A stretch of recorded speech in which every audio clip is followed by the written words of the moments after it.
Dans cette vidéo, tu vas découvrir comment utiliser les angles alternes internes et correspondants afin de déterminer si des droites sont parallèles ou non.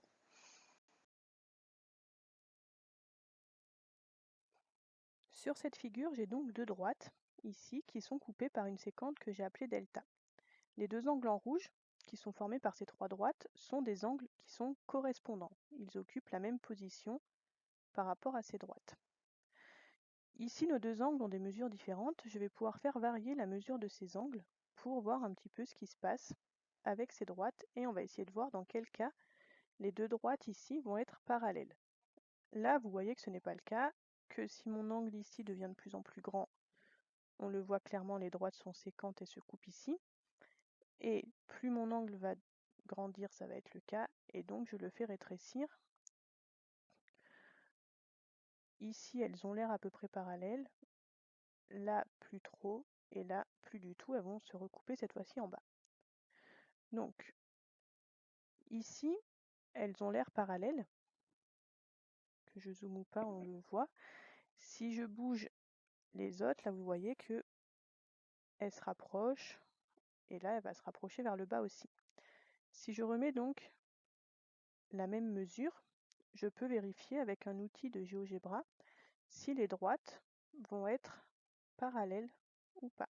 Donc je clique dessus et après un calcul, il nous dit donc que les droites D et D' vont être parallèles.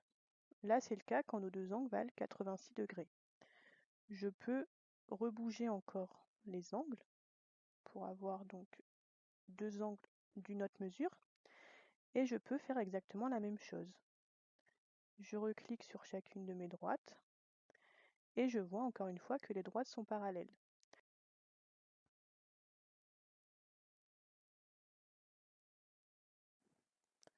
On va regarder ce qui se passe maintenant quand on n'a plus des angles correspondants, mais des angles comme ceux-ci qui sont alternes-internes. Donc parce qu'ils sont entre les deux droites ici, chacun d'un côté de la séquente delta, et qu'ils n'ont pas donc le même sommet.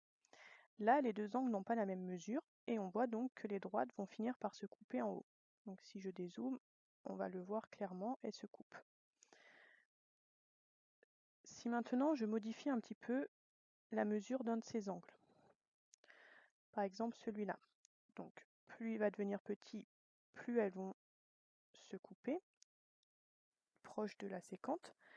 Si j'agrandis la mesure de l'angle, ici elles vont se recouper, mais en dessous de la séquente.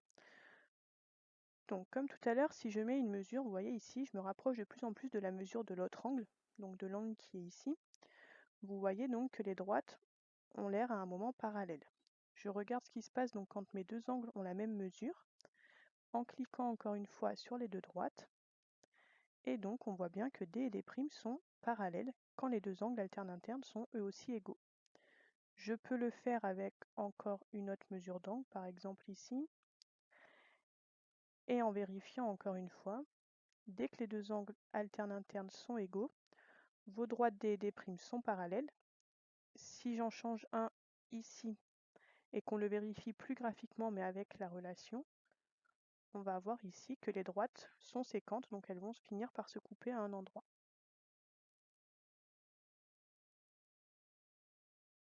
Ce qu'il faut donc se souvenir, c'est que quand on est dans une configuration avec deux droites coupées par une séquente, si les angles correspondants ou les angles alternes internes qui sont formés sont égaux, alors les deux droites vont être parallèles.